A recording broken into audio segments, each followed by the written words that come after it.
ವರ್ಷ ದಸರಾ ನಂತರ 20 ದಿನಗಳ ನಂತರ ದೀಪಾವಳಿಯನ್ನ ಆಚರಿಸಲಾಗುತ್ತದೆ. ಇದರ ಹಿಂದಿನ ಕಾರಣವೇನೆಂದು ನೀವು ಎಂದಾದರೂ ಯೋಚಿಸಿದ್ದೀರಾ? ಹಾಗಾದ್ರೆ ಯಾಕೆ ಎಂದು ತಿಳಿದುಕೊಳ್ಳೋಣ. ದೀಪಾವಳಿ ಹಬ್ಬವನ್ನ ಬಹಳ ಉತ್ಸಾಹದಿಂದ ಆಚರಿಸಲಾಗುತ್ತದೆ. ಇದು ಸನಾತನ ಧರ್ಮದ ಪ್ರಮುಖ ಹಬ್ಬವಾಗಿದೆ. ಪ್ರತಿ ವರ್ಷ ದಸರಾ ನಂತರ 20 ಅಥವಾ 21 ದಿನಗಳ ನಂತರ ದೀಪಾವಳಿ ಬರುತ್ತದೆ. ಈ ವರ್ಷ ದಸರಾ ಮುಗಿದ 20 ದಿನಗಳ ನಂತರ ದೀಪಾವಳಿ ಬಂದಿದೆ. ಅದರಂತೆ ಇಂದು ಬಲೀಂದ್ರನ ಹಬ್ಬ ನಡೆಯುತ್ತಿದೆ. ದಸರಾ ಹಬ್ಬದ 20 ಅಥವಾ 21 ದಿನಗಳ ನಂತರ ದೀಪಾವಳಿ ಆಚರಿಸುವುದರ ಹಿಂದಿನ ಕಾರಣ ನಿಮಗೂ ತಿಳಿದಿಲ್ಲದಿರಬಹುದು. ಇದರ ಹಿಂದೆ ಒಂದು ಧಾರ್ಮಿಕ ನಂಬಿಕೆ ಇದೆ. ಇದನ್ನ ಮಹರ್ಷಿ ವಾಲ್ಮೀಕಿ ತಮ್ಮ ರಾಮಾಯಣದಲ್ಲಿ ವಿವರಿಸಿದ್ದಾರೆ.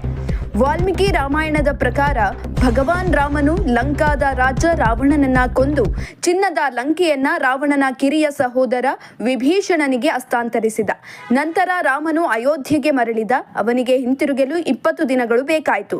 ರಾಮನು ಬಂದ ನಂತರ ಅಯೋಧ್ಯೆಯ ಎಲ್ಲಾ ನಿವಾಸಿಗಳು ಅವನನ್ನ ಸ್ವಾಗತಿಸಲು ದೀಪಗಳನ್ನ ಬೆಳಗಿಸಿದ್ರು.